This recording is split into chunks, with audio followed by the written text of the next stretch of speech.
As I said in a video yesterday, in fact, it might have been the day before, if you want to remove somebody from a platform, remove their voice, stop them from saying things which might not necessarily agree with the narrative, you need to do two things: remove the platform they're on and remove their ability to earn money from that platform they're on. And again, we have a look at the case of Russell Brand.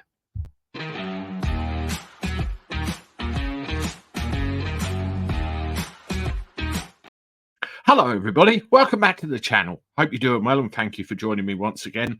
I know I said in my previous video that was it for the day, but been reading some disturbing things before I do this little extra for you to do with Russell Brand. Now, before you think, oh no, not another Russell Brand video, it's more of the issues surrounding what's going on.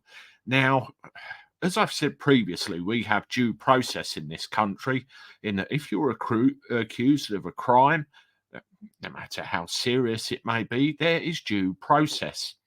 And what we have here, as what we've had in previous examples, is very much trial by media. They've all heard this and they've thought, oh, Russell's been a very naughty boy, jumped on it, and because of everything that's been presented to us by Channel 4 dispatches and other media outlets, the guy is apparently guilty and every measure is being made to exterminate him from view. We know already that YouTube have demonetized him, yet kept his channel. And as pointed out by Paz49, that ex-army guy fella, pal of mine, he's done a video on the fact that YouTube are still making money off of Russell's videos. We do know another fairly successful YouTuber who is currently serving time at His Majesty's pleasure, who had the same thing with his YouTube channel, demonetized, yet it's still there making money for YouTube. The difference is one is in prison, one is not. But in this case, it's very much a court of public opinion, isn't it? Dinenage, MP, has been carrying out some very interesting activities. And I do have to wonder whether this is all emboldening her because of the new online safety bill that got agreed and pushed through Parliament under the carpet while all this has been going on. She's written to Rumble and she's written to TikTok. And I've got those letters for you now. We'll start with TikTok. There you go. I'm writing concerning the serious allegations regarding Russell Brand in the context of a user of TikTok with more than 2.2 million followers on the platform.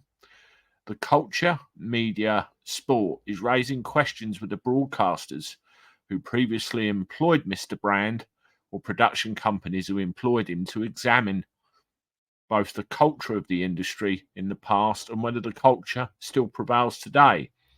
Although Mr. Brand no longer appears on television, now has a follower base on social media, including TikTok, where this weekend he republished his preemptive response to the accusations made against him by the Sunday Times, Channel 4 dispatches. While we recognise that TikTok is not the creator of the content published by Mr. Brand, and his content may be within the community guidelines set out by the platform, we are concerned that he may be able to profit from his content on the platform.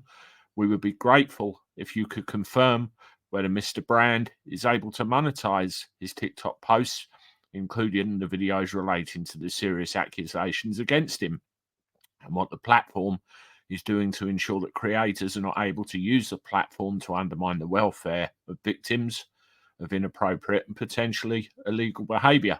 Yours sincerely, Caroline Dinenage. So that went out to TikTok. Now, the rough translation of the end of that is, have you demonetised him? If not, why not? And when are you going to? Same went out to Rumble. This is a copy of the letter that went out to them.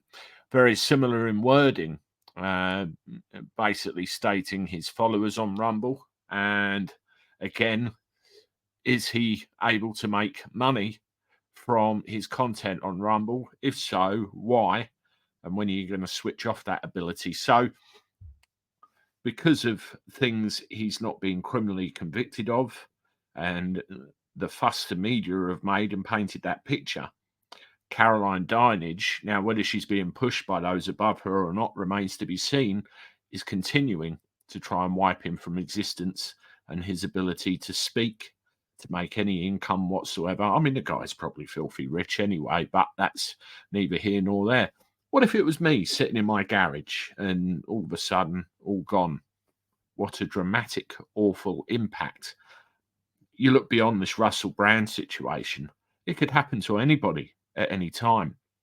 Now, Rumble has responded. This is what they had said. Today, we received an extremely disturbing letter from a committee chair in the UK Parliament. While Rumble obviously deplores, I will say, offences of the nature accused, and believe that both alleged victims and the accused are entitled to a full and serious investigation, it is vital to note that recent allegations against Russell Brand have nothing to do with content on Rumble's platform. Just yesterday, YouTube announced, based solely on these media accusations, it was barring Mr. Brand from monetizing his video content. Rumble stands for very different values. We have devoted ourselves to the vital cause of defending a free internet, meaning an internet where no one arbitrarily dictates which ideas can or cannot be heard, or which citizens may or may not be entitled to a platform. We regard it as deeply inappropriate and dangerous that the UK Parliament would attempt to control who is allowed to speak on our platform or to earn a living from doing so.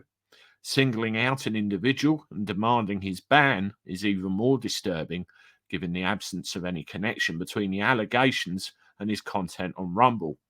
We don't agree with the behaviour of many Rumble creators, but we refuse to penalise them for actions that have nothing to do with our platform. Although it may be politically and socially easier for Rumble to join a cancel culture mob, doing so would be a violation of our company's values and mission. We empathically reject the UK Parliament's demands. So, in other words, that's two big fingers up to that letter saying demonetize him, get rid of him. That is what Rumble stands for.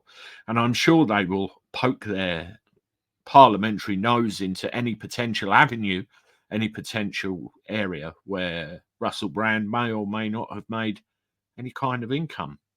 Very, very dangerous. And I bet all under the premise of the new online safety bill as well. Well, that's it for that one, folks. I just wanted to draw your attention to that information. Let me know what you think in the comments. Your opinion of all this. I'll see you tomorrow with more content. Take care and enjoy the rest of your day. Toodaloo.